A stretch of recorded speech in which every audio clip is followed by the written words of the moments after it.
A friend and I were swapping weird stories, and after I told him mine, he wrote me the following day and pointed me here and said that if I was comfortable sharing it with strangers, I should record it for you all.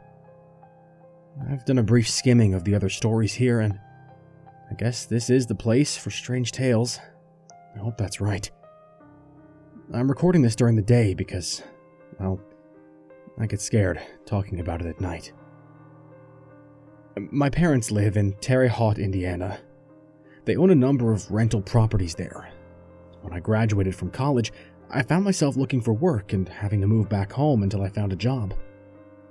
My parents had not been expecting this, and had converted my bedroom into an office for my father.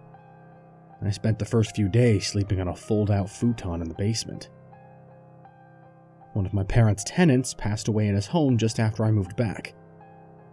Neighbors had called the police after the newspapers had started piling up, and they realized they hadn't seen him in a while. He was an 80-year-old widower with no children or next of kin, so nobody came by to collect his things. My parents needed to get the house in good condition to put it back out on the market, so they told me that since I wasn't working, I should go over and try to clean the house up so that they could show it to prospective tenants. In fact, they said, why not take my things there and go stay in the house until it's done? I'd have a bed to sleep in at least. Well, I'm not superstitious, but I was not about to sleep in a dead man's bed. I could get some nasty rash, or who knows what other types of germs were all over his sheets. The thought is just repulsive. But I conceded to stay there with an air mattress and a sleeping bag and get the place looking nice.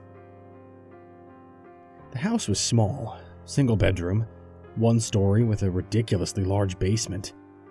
The walk-in was in the kitchen, followed by the dining room, the living room, then a small hall for the bedroom, bathroom, and door to the basement. When I arrived at the house in the middle of the day, some of the lights weren't working, so I went into the basement to check the fuse box. The basement had a concrete floor and piles of old junk clustered along the walls. On the far wall was a door that led to a small set of stairs up to the backyard. Between the door and the stairs was the furnace for heating the place. The whole basement was dimly lit by a single bulb at the bottom of the stairs from the first floor. My first time in the basement, I was preoccupied with all the junk and finding the fuse box, so I didn't notice the floor. I went upstairs, and just as I shut the door to the basement, the breaker I had just flipped back on snapped off again, plunging me into darkness.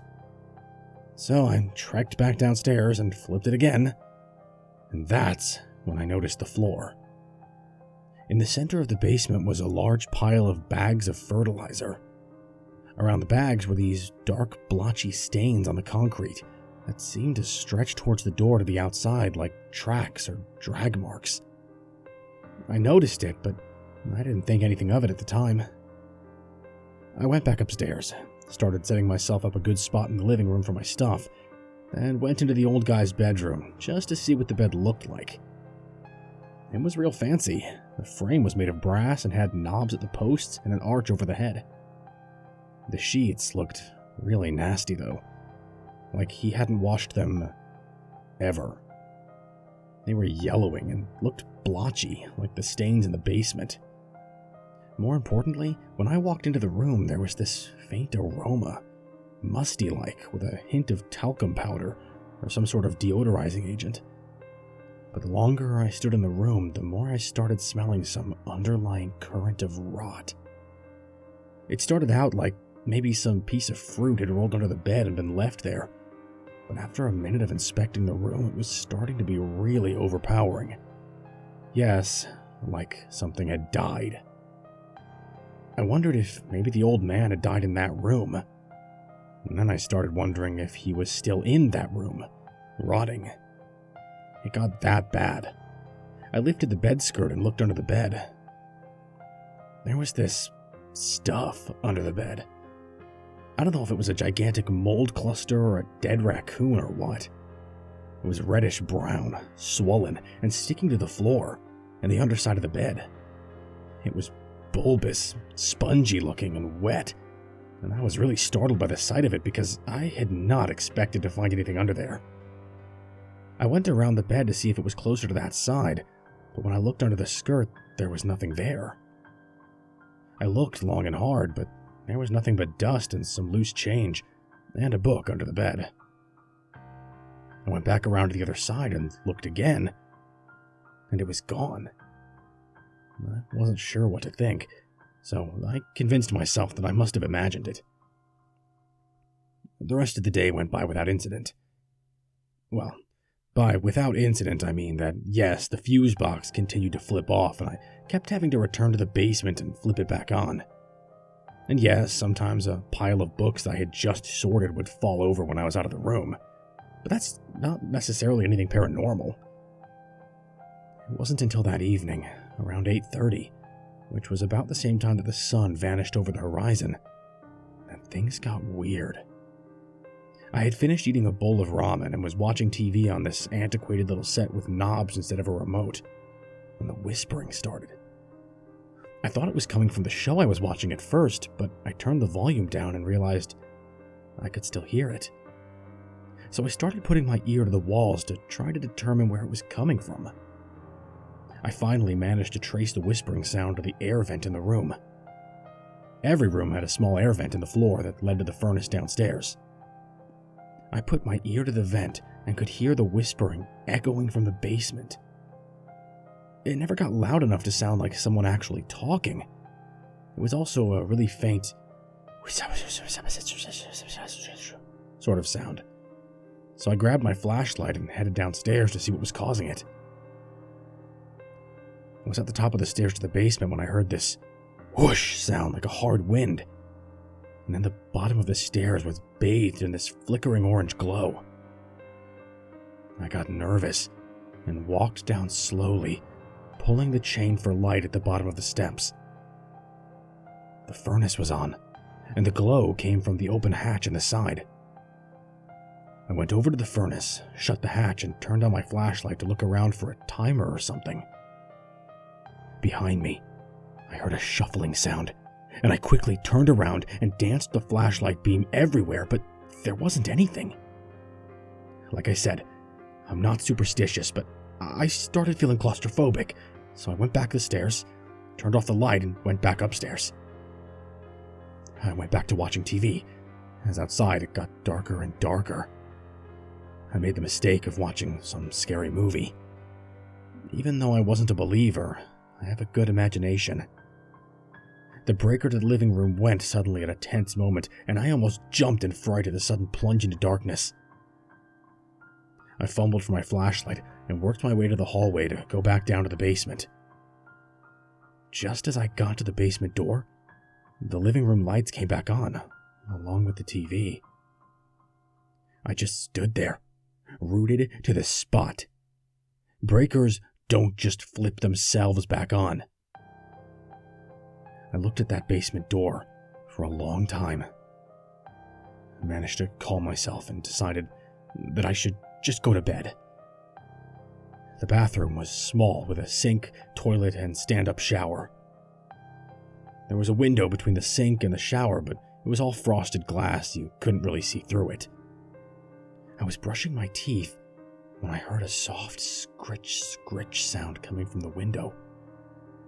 I looked, but there was nothing there. I went back to brushing my teeth. More scritching occurred, but I didn't look. I sat down to use the toilet and was reading some old magazine the old guy had left behind when the whispering started up from the air vent. The vent in the bathroom was down at the base of the window, and I turned my head and looked down at it when the whispering started. Then something caught my attention and I looked up. There was a face pressed up against the frosted glass of the window. At least it looked like a face. It had the oval shape of a head and what looked like eyes and nose and mouth, but it was totally obscured by the frosted glass. It was pressed right up against it, whatever it was, and when I looked up and saw it, I screamed and hurriedly wiped and fell running out of the room. When I turned back around, the window was dark again. Now, I was paranoid that maybe there was someone else sneaking around the house, so I started hunting around. I turned on every light in the house and looked under tables and behind chairs. I grabbed the flashlight and went outside and checked the backyard. The backyard was all fenced in, and the grass was really long and weedy from not being mowed. I was looking through the bushes and turned toward the house when I saw something moving in the bathroom window on the other side of the frosted glass. I gasped when I saw it and dropped the flashlight in the high grass and spent too long trying to find it before I could run back inside and start hunting all around again. There was nobody there. The only thing I could think was that they were hiding in the basement. So I went down into the basement, stomping down the stairs all boldly, when it only then occurred to me that if someone was down there, they might be dangerous. I instantly went from feeling brave to feeling absolutely scared to be down there, and I ended up running back up the stairs as if there was someone hot on my heels and slamming the door shut. There was a latch on that side of the door, and I turned it to lock and then put my ear to the wood to listen for sounds. In the space of a few hours, I had gone from not the least bit worried about spending the night in that house to suddenly missing my spot on my parents' futon. I almost called them and asked them if it would be all right to come back over, but my pride got the better of me, and I reasoned that there was absolutely nothing to be afraid of. I went back into the living room and set up the inflatable mattress. I wasn't even sure what time it was. All I remember was it was pitch dark outside. I had left most of the lights on around the house, but the only clock was a small wind-up one on the mantel in the kitchen, and it had long since wound down. I was almost done inflating the mattress when the breakers flipped for the entire house, plunging me back into darkness. I sighed and rolled my eyes, and not a second later, I heard like a long breath coming from the direction of the hallway that sent a chill down my spine. I searched for the flashlight and then pointed it at the hallway, but as usual, there was nothing there. I crept quietly and slowly into the hallway, keeping my eye on the basement door. I put my ear to the basement door, listening, trembling. It was like my entire body was focused on hearing the slightest sound. And I did. Behind me, from the bedroom, there was a rustling sound. I jerked away from the basement door and swiveled around. The bedroom door was shut, but I had left every door open during my hunt earlier. There was more rustling coming from inside the room, like somebody rolling around in the bed. I did not want to go in there, but I made myself do it anyway. I pushed the door open, waving the flashlight around into the awaiting darkness. The first thing I noticed was that the walls seemed wet. The reflection of my flashlight glistened off them like they were covered in water. I stepped forward into the room and realized that the walls were covered in the reddish-brown gunk that I had seen under the bed. It wasn't moving or throbbing or anything, it just seemed to ooze down the walls. I was bugging out at that point, freaking out about the slime when I heard the soft shifting of the mattress and looked at the bed. There was a form under the blankets, and it had just rolled over when I pointed the light at it. As I watched, it started to rise like someone sitting up, and I didn't wait. I screamed and ran out, slamming the door back shut behind me. I dropped the flashlight somewhere in the hall, but I didn't care, and ran back toward the living room, and just as I did, the lights flashed. On-off, real fast, like less than a second. Just long enough for me to see a figure standing at the foot of my mattress. I just made out a dark silhouette. No distinct face or clothes, just something tall and human in shape at the foot of my bed. And then everything was black again, and all I had was the afterimage burnt into my eyeballs. At that point, I was all about getting out of the house. I didn't care about my stuff or that I was in my pajamas. I just wanted out, and the only way out was blocked by something standing in the middle of the living room. Except there was a way out. Through the basement. Friends, I know what you're thinking. Don't go in the basement. What is wrong with you? But I was not the least bit rational. I heard what sounded like footfalls from right in front of me, and I heard the creak of the bed springs behind me, and in my mind flashed the image of the door to the backyard in the basement, and I just went for it. As far as I knew, I had seconds before something got me. I grabbed the knob to the basement door and yanked and twisted it before remembering I had latched it. I pawed at the latch like a crazy person and then flung open the basement door just as I heard the bedroom door opening. I almost fell down the stairs, I was in such a panic. I stumbled across the dark room and felt around desperately for the lock. Behind me came the thick whoosh of the furnace kicking on, and I was bathed in its eerie orange glow again. I turned around and looked, my hands pressed against the door behind me. There was nobody at the stairs. There was nobody in the room. I stood there, holding onto that door like it was a lifeline and breathing heavily. Then came the soft, shuffling sound. I strained my eyes to see into the darkness, but all I could make out was the pile of bags of fertilizer. Then, I saw movement. Something black was crawling out from behind the fertilizer bags. As I stood there gawking, it got bolder and started lurching out toward the glow of the furnace. God as my witness, it looked like one of those body bags you see in the police dramas. It was laying horizontal, but it would bend up at one end, lurch forward, then bend up at the other end and shimmy like an inchworm. It was crawling. This big black bag out from behind the pile in the center of the room. I couldn't even scream. My scream was stuck in my throat. My jaw was hanging open and I was arching my back against the door, digging my nails into it. Even as terrified as I was, my mind was working frantically, and I moved to the side so that I could see the door using the glow from the furnace. The thing on the floor heard me and suddenly went rigid. And then part of it seemed to turn and face me. I couldn't look anymore. I would go mad if I stayed and watched. So I looked at the door, saw the lock, turned it, heedless of the noise it made, and threw the door open, stumbling up the back steps toward the storm door that was the last barrier between me and outside. I banged my head into it, causing me to see stars, then felt around for the bar, shoved it up, and almost screamed with joy as I threw the storm door open and ran outside. I ran around to the front yard and realized my car keys were in my pants pocket, and my pants were in the living room. So I ran. I ran until I got to a gas station down the road, and thankfully, the night shift employee thought I had been assaulted or something and let me use the phone in the office. I called my parents, and my father drove out in the middle of the night and picked me up.